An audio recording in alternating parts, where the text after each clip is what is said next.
Sevgili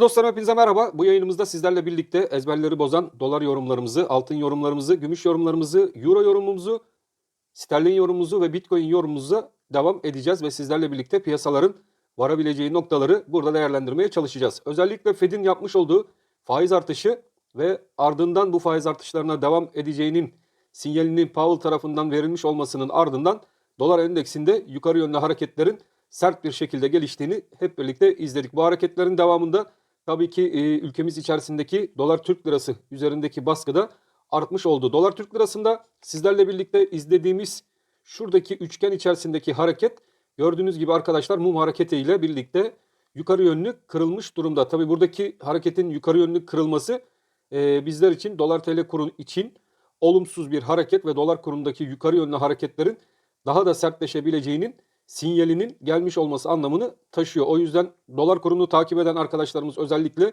artık bizler için bir üst band olan 15.50 civarına doğru dolar kurundaki regresyon kanalımızın üst kanalından geçen 15.50 seviyesini takipte kalacaklar. Burası artık önemli bir direnç ve hedef konumu haline gelmiş durumda. O yüzden dolar TL kurunda artık bizler için 15.50 kısada takip edeceğimiz önemli bir hedef noktası haline gelmiş durumda. Aşağıda önemli destek bölgesi ise arkadaşlar 14.88 bölgesinden geçen alan 15.50 ve 14.88 artık bizler için yeni bir kanal bant aralığının açıldığı alan olarak dikkatli bir şekilde takip edilecek dolar kurunu takip eden sevgili dostlarımız ve arkadaşlarımız için. Ülkemizde cari açık tarafına baktığımız zaman cari açığın gittikçe daha da fazlalaşması bizlerin ithalat tarafındaki girdilerin ve ödemelerin daha fazla olmasından kaynaklı olarak ülkemiz olarak da dolara bağımlılığı daha da arttırmış durumda. Yani dolar ihtiyacımız daha da fazlalaşmış durumda. Bizlerin Merkez Bankası tarafına gene baktığımız zaman rezervlerin azlığı, swaplardan gelen gelirlerin yetersiz olması ve bu yıl içerisinde 2022 yılı içerisindeki dış borç ödemelerimizi de göz önünde tutacak olursak sevgili dostlarım, dolar kurunda kademeli bir şekilde yukarı yönlü seyrin devam etmesi beklenebilir. Yaz itibariyle turizm gelirleri sıkı bir şekilde takibimizde olacak. Çünkü bu sıkı turizm gelirleri nasıl gidecek? Buradan gelecek bir gelir 40 milyar dolar civarında Sayın Nebati'nin belirttiği gibi 40 milyar dolara yakın bir civarda turizm geliri sağlayabileceğiz mi? Bu da yakın takibimizde olacak dolar kurunu takip eden sevgili dostlarım için. Eğer ki 40 milyar dolara yakın bir gelir Sayın Nebati'nin söylediği gibi ülkemize bir giriş olur ise arkadaşlar bu da cari açıkla kafa kafaya, yani şu anki durumda cari açığın daha da fazla açık vermemesi durumunda kafa kafaya yılı 2022 yılını kurtarabileceğimiz bir alan olur. O da şu şekilde gene değerlendirecek olursak arkadaşlar, regresyon kanalının üst tarafına doğru dolar TL kurunda bir sıçrama yaşar isek, yani 15.50'nin üzerinde burada bir kalıcılık sağlayabilir isek bu sefer de bir üst band kanalı açılacak. Bu üst band kanalımız da 15.50 ve ilk seviyemiz olan rekor seviyelerin geldiği bölge olan alanın tekrardan test edilmesi anlamında taşıyabilir. Yani 18'ler dolar kuru için tekrardan gündeme gelebilir. O yüzden doları takip eden arkadaşlarımız, gram altını özellikle takip eden arkadaşımız dolardaki bu 15 lira üzerindeki kalıcılığa ons altın tarafı da eşlik eder ise gram bazlı altın takip eden arkadaşlarımız için de yukarı yönlü seyrin, birazdan bunu teknik olarak da sizlerle birlikte inceleyeceğiz, seyrin daha da yukarıya doğru evrilmesine sebebiyet verebilir. Dolar kurunda o yüzden tehlikeli yukarı yönlü ataklar görmemiz kaçınılmaz olacaktır. Dolar endeksi tarafına gene baktığımız zaman arkadaşlar, dolar endeksindeki güçlü seyir gelişmekte olan para birimlerine karşı maalesef ki hala güçlü seyrini devam ettiriyor. Bizler için bakın şu çizdiğim Fibonacci kanalları üzerinde bu destek altına inilmedikçe, yani 103 seviyesinin altına inilmedikçe, bunu biraz da satışlara ve yukarı yönlü dönüşlere bağlı olarak 102.80 seviyesine doğru çeker isek, yani bir 102.80 altında bir kapanış olmadıkça dolar endeksi kuvvetlenmeye devam edecektir. O yüzden dolar endeksinde dikkatli bir şekilde takip etmeye de gerek var. Çünkü burada bir düzeltme eğer gelirse o zaman diğer para birimleri de dolar karşısında tekrardan güçlenmeye devam eder. Yani euro ve sterlin takip eden arkadaşlarımız dolar endeksini ve dolar endeksinin burada 102.80 altında kapanış yapıp yapamayacağını takip edecekler. Çünkü bunun geri çekilmesi ve 102.80 altında kalması tekrardan dolar endeksini 98 puan civarına doğru çekebilir. Bu da euro ve sterlin tarafının tekrardan güçlenmesi anlamına gelebilir. Peki aşırılıkta dolar endeksinin yukarı yönlü ataklarına devam edebilmesi için bakın şurada takip ettiğimiz kanallar var dolar endeksinde. Buradaki kanallarda sert yukarı yönlü atakların gelmesi de muhtemel olur arkadaşlar. O yüzden dikkatle takip etmemiz gereken dolar endeksinde 104.35 civarlarındaki rakam önemli. Çünkü Fibonacci kanalına göre bu 104.35 üzerinde haftalık kapanışlar gelir ise dolar endeksinde güçlenme hızlı bir şekilde, agresif bir şekilde dolar endeksini 112 puan civarına doğru yukarı yönlü hareketlerin devam etmesini sağlayabilir. Fakat Avrupa, ABD borsalarına baktığımız zaman bu borsalar tarafında hızlı bir çöküş piyasasının yaşandığı ve Fed'in de bu türden hareketlere izin vermeyeceğini düşünüyorum. O yüzden bu izin vermeyeceğinden dolayı piyasaya yapılacak açıklamalarla birlikte gene ons tarafında yukarı yönlü bir güçlenme seyri izleyebiliriz arkadaşlar. Altın tarafında özellikle duran arkadaşlarımızın da dikkatli olmasında fayda var. Tekrar dolara geçtiğimiz zaman bakın şöyle günlükte de sizler de göreceksiniz. Kırılımın gelmesiyle birlikte yukarı yönlü hareketli yeşil yeşil mumlar, yani güçlü mumların alım yönünde değerlendirdiği görülmekte. Haftalık olarak baktığımız zaman regresyon kanalının üst tarafını dolar kurunun kırdığı, yani bakın buradaki 14.80 desteğinin önemini görüyorsunuz. 14.80'in neden önemli bir destek olduğu. Bu 14.80 üzerinde kaldıkça regresyon kanalının da orta band seviyesinin yukarı yönlü kırıldığı teknik olarak görülüyor. Ve bu 14.80 üzerinde kalışlar haftalık ve aylık bazdaki grafiklere de yansırsa arkadaşlar dolar kurunda 16.20, 16.90 bizler için kaçınılmaz olarak görülmekte ilerleyen günler ve aylar içerisinde ve dolar kurunda tekrardan zirve seviyelerine doğru yukarı yönlü ataklar da kaçınılmaz olacaktır. O yüzden dolar kurunda bu tehlikeli hareketlere dikkat edeceğiz. Merkez Bankası'nın yapacağı atraksiyonlarla dolar kurunu 14.88 civarının altına çekip çekememesi artık önemli olmuş bir durumda. Özellikle de haftalıkta 14.80 üzerinde kapanışlar gelmeye devam ederse stokastikteki al sinyali de güçlenecektir arkadaşlar. O yüzden doları elinde dolar tutan arkadaşlarımızın dikkatli olmasında fayda var. Şu an itibariyle 14.88 üzerinde kaldıkça dolar kurunda yukarı yönlü ataklar maalesef ki kaçınılmaz gibi görülmekte. Altın tarafına hemen geçelim. Altının ons tarafında aşağı yönlü hareketleri sizlerle birlikte izliyoruz. Şu an 1865 bölgesi ons altın için önemli bir bölge, önemli bir destek konumunda. 1865 desteğini sizlerle birlikte takipte kalacağız. 1865 seviyesi kırılmadığı sürece tekrardan yükseliş kanalının 1900 dolarlar seviyesine doğru tepki ataklarını görebiliriz. Sizlerle birlikte izleyebiliriz. Peki dolar endeksini baktık. Dolar endeksindeki güçlenmeye baktık. Bununla birlikte dolar tarafında da güçlenme bekliyoruz. Doların 15 liralar civarında kalıcı olması durumunda, bakın doların 15 liralar civarında kalıcı olması durumunda onsun da 1865 desteğinde şu an için tutunup tutunmayacağını da izleyeceğiz sizlerle birlikte.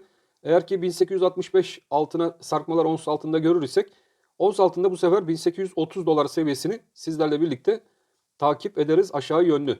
Bakın 1830 dolar korkutucu bir rakam gibi gözükse de şuradaki oluşan üçgen içerisinde yeni bir band kanal aralığının açıldığı, fakat yükselen trend çizgisinin 1830 dolar üzerinde kaldıkça ons altında herhangi bir korkulacak durumun olmadığını bizlere gösteriyor. Dolar kurunun 15 liralar seviyesi üzerinde tutunması ve ons altının da buradan yukarı yönlü destek vermesiyle birlikte kırılım eğer ki aşağıya olmaz ise, 1830 dolarlar aşağısına olmaz ise bizler için gram altında 915 seviyesi önemli bir seviye olacak. Gram altında da sizler için özellikle şuradaki 870 seviyesi dikkatle takip etmeniz gereken, bakın şuradaki 870 seviyesi artık görülür ise, görülecek demiyorum sevgili dostlarım, bakın görülür ise, bunun altında bir kapanış görülür ise gram altından TL'ye geçmekte fayda var. Çünkü buradan o zaman hareket aşağı yönlü hızlanacaktır. Çünkü altı boş, bakın görüyorsunuz burada altı boş, aşağı yönlü hızlanacaktır. Fakat ikinci bir stratejik durum olarak da yukarıda eğer ki 915 seviyesini yukarı yönlü kırar ise de Bu sefer bizler yukarı yönlü hareketin 967 TL civarına kadar boş bir alan içerisinde olduğunu da görüyoruz. Bu sefer de hareketlerimiz 967 TL civarına doğru gram altını yukarıya yönlü çeker. Bu üçgen içerisindeki hareket bizim için çok önemli. Yukarıdaki hareketin sertleşebilmesi için 915 seviyesi üzerinde kapanış şart. Aşağı yönlü hareketin gerçekleşebilmesi için ise şuradaki 870 TL'nin aşağı yönlü kırılması şart. Bu iki hareket içerisinde sıkışmış bir gram altın sizlerle birlikte takip ediyoruz. Gram altında da bu hareketlerin 900 lira üzerinde kalmasıyla birlikte 915 seviyesini tekrardan test edilebilirliği var sevgili dostlarım. O yüzden buradaki sıkışmayı takip edeceğiz. Buradaki sıkışmanın kırılımına göre bizlerin yön konusunda TL'de mi kalalım yoksa gram altın tarafında mı kalalım şeklindeki sorularımıza bir cevap bulacağımız bölge olacak. Bakın bu aynı bölge dolar Türk lirasında da takibimizdeydi ve dolar Türk lirasında bu bölgenin yukarıya kırılmasıyla birlikte bakın buradaki sıkışan alan içerisindeki hareketin hem de sizler için bir eğitim tarzında bir video olsun. Bakın buradaki hareketin yukarıya kırılmasıyla birlikte dolar kurunda nasıl yukarı yönlü hareketler gördük. Eğer ki buradaki hareketler aşağıdaki trend çizgimizi kırsaydı o zaman pozisyonlarımızı kısada TL'ye geçer alttan alım fırsatı yakalamak için bekleyebilirdik. Ve dolar kurunda yukarı yöndeki trend çizgimiz kırıldığı için hareketler bir anda alım yönüne dönüşüp hareketlerin yukarı yönlü hızlanmasına sebebiyet verdi. Bu da gram altında da gene aynı durum mevcut. Bakın gram altın takip eden arkadaşlarımız da buradaki sıkışmayı takip edecekler. Bizler için şu iki alan içerisinde gelişecek olan ve kırılımın gelmesiyle birlikte eğer ki kırılım buradan üst seviyeden 915 TL civarından olur ise önümüz boş olur ve 967 TL civarına doğru gram altında yukarı yönlü hareketleri takip ederiz. 870 altında kırılım bir olur ise de bu sefer TL'ye geçmekte fayda var. Çünkü bu sefer de aşağıdan toplama amaçlı kendimize tekrardan bir alan açarız ve gram miktarımızı çoğaltırız. İşte teknik dediğiniz olay budur arkadaşlar. Teknik olarak bir malı takip ediyorsanız teknik grafik üzerinde kırılımlar ve trend yönleri çok önemlidir. Bu kırılımlara ve trend yönlerine göre de pozisyonlarınızı aşağı veya yukarı yönlü düzeltmenizde, takip etmenizde de büyük fayda vardır. Çünkü bu hareketler aşağı yönlü hareketlerden de korkmayın. Hiçbir zaman korkmayın. Çünkü aşağı yönlü hareketlerde düzgün ve kırılımı takip ettiğiniz bölgelerden TL'ye geçebilir iseniz aşağıdan alımlarınızda gram miktarınız artacağından dolayı gene sizler için arkadaşlar yukarı yönlü hareketten daha güzel kazançlar elde etme imkanı da sizlere sağlayacaktır. Yani çarpı 2 dediğimiz double karlar asıl bu tür aşağı yönlü hareketlerde düzenli TL'ye geçebileceğiniz durumlarda karınızı daha da fazla arttırabileceğiniz durumları sizler için yakalayabilir. Evet, gümüşün ons tarafına baktığımız zaman gümüşün ons tarafında takip ettiğimiz alan içerisinde hareketler var. Fakat gerçekten gümüşte tekrardan bizler bu kadar aşağıya kadar bir sarkma beklemiyorduk. Savaş zamanlarında geçmişe dönük yaptığım araştırmalarda arkadaşlar genellikle savaş zamanlarında altın ve gümüş tarafında yukarı yönlü hareketler gözlemlenmiyor.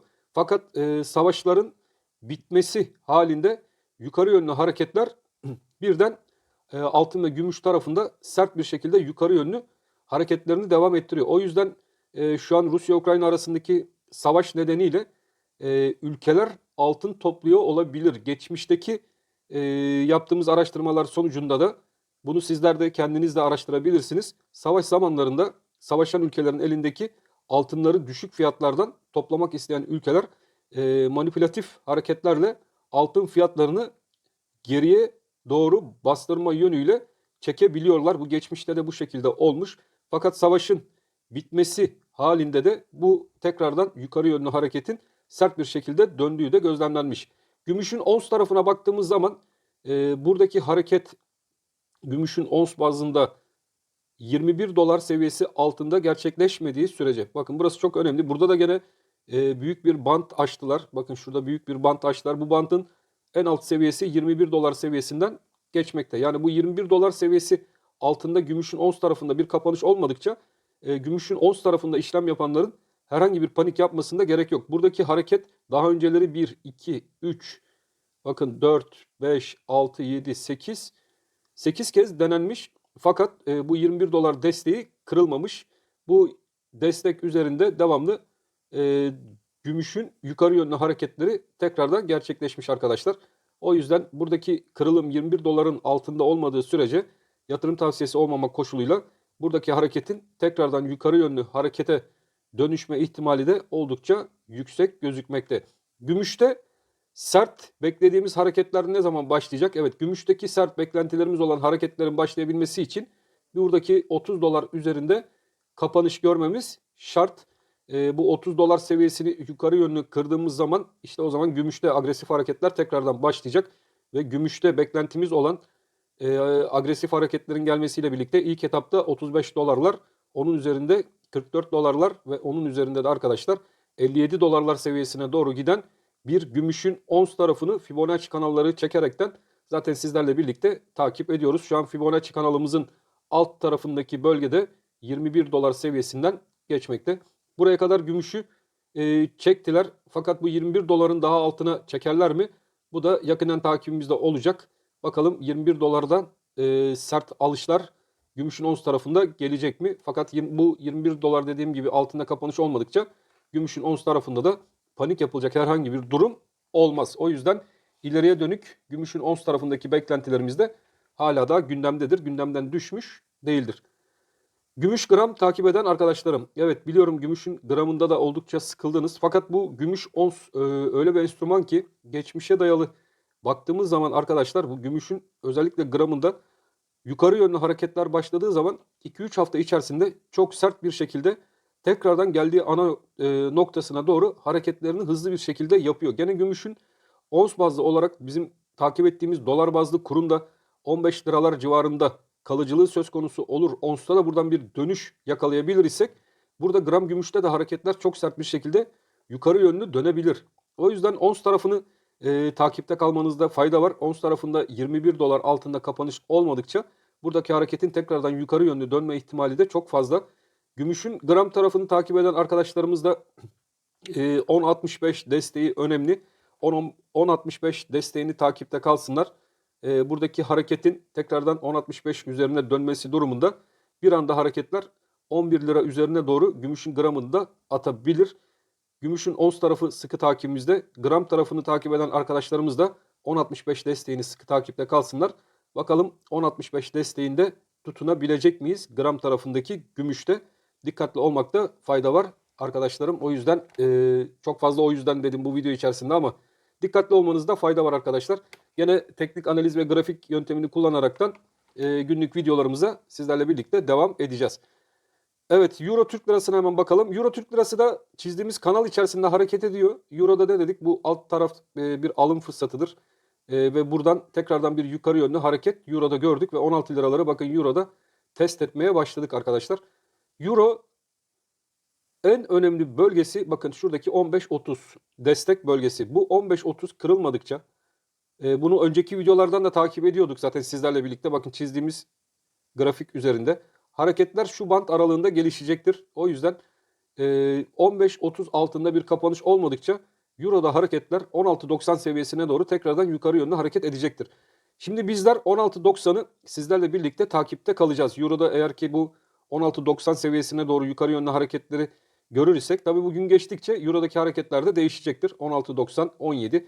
Bizler için önemli olan şuradaki trend çizgisini takipte kalmamız. Yani bu trend çizgisi eğer yukarı yönlü kırılır ise kırıldığı zaman bizler sizlerle birlikte arkadaşlar bu sefer yukarıdaki bant aralığını takipte kalacağız. Buradaki bant aralığımız bizleri 20 TL civarına doğru götürecek, hareketi başlatacak olan yükselme hareketini getirecektir. Ama şimdilik bu alt bant kanalındayız. Bu alt bant kanalını takip ediyoruz ve 15.30 altında kapanış olmadıkça hareketler 15.30 16.90 bant aralığında sıkışmış durumda.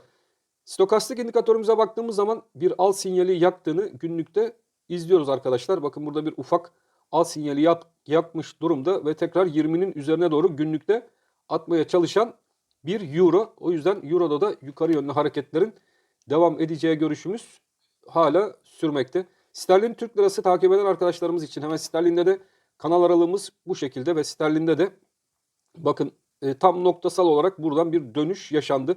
Sterlinde de 18.20 bizim için önemliydi. 18.20-18.30 aralığı.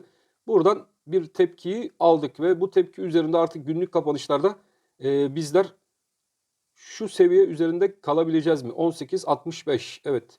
Buradaki 18.65 üzerinde günlük kapanışlar yapar isek kademeli bir şekilde ilk etapta 19.20 ve onun üzerinde bizlerin takip etmesi gereken 19.90 ve 20 TL'ler civarına doğru tekrardan bu kanal içerisinde sterlin takip eden arkadaşlarımız da yükselişi takip edebilir.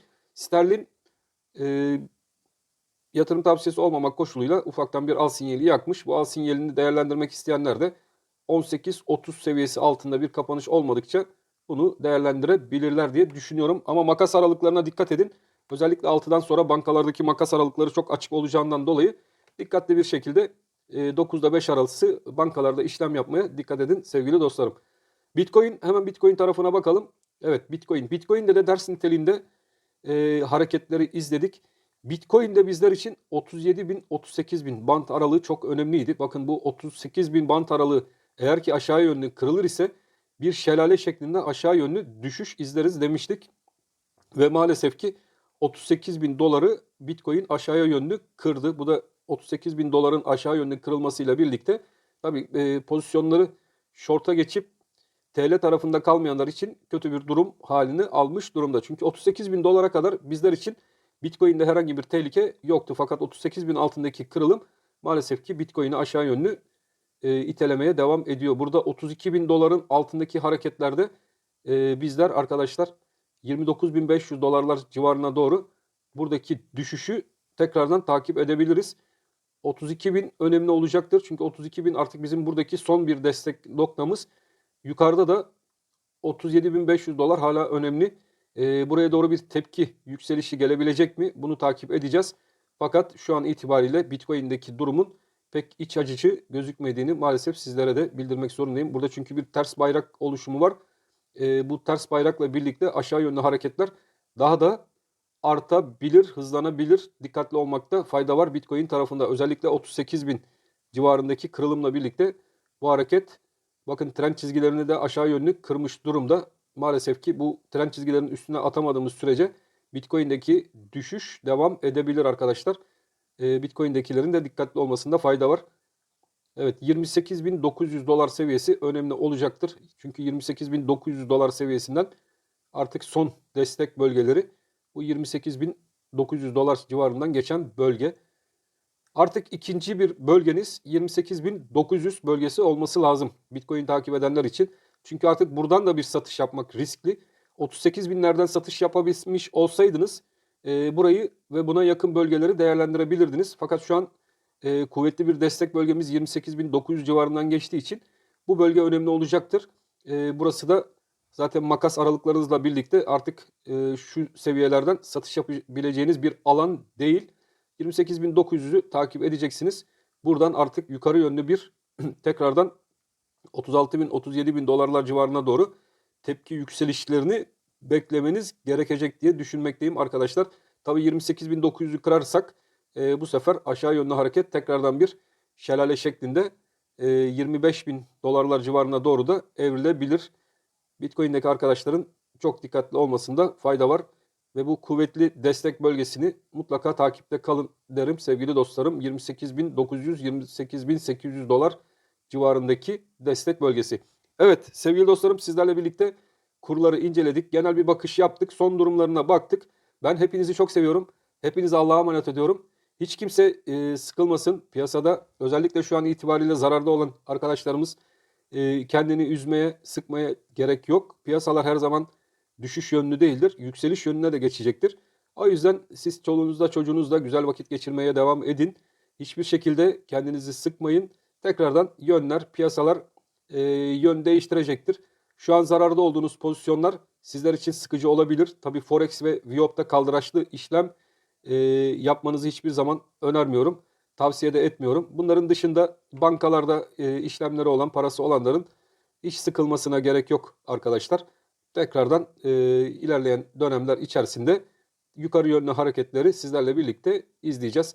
Bakın Bitcoin'de de mesela burada bir V hareketi çizilir ise, burada da Bitcoin'deki bu sefer hareket bu şekilde yukarı yönlü döner ise Bitcoin'de de tekrardan 68 bin dolarlar civarına doğru yeni hareketler izleriz. Ve bu sefer bu 68 bin dolar yukarı kırılır ise bu sefer Bitcoin'de 100 bin dolarlar seviyesini bile konuşabiliriz. Dediğim gibi piyasada hiçbir zaman fırsatlar bitmez. Şimdilik son olarak takip edeceğimiz şu 28.500 dolar civarındaki desteğimiz var. Ve bu destek kırılmaz ise Bitcoin'de tekrardan bu hareket bir W şekline dönebilir. O yüzden kendinizi üzmenizde, sıkmanızda istemiyorum arkadaşlar. Dikkatli olun, üzülmeyin. Elbet ki piyasalar yön değiştirir ve yönünü tekrardan bulurlar. Ben hepinizi çok seviyorum. Çok konuştuk galiba. Hepinizi de Allah'a emanet ediyorum. Hoşça kalın sevgili dostlarım.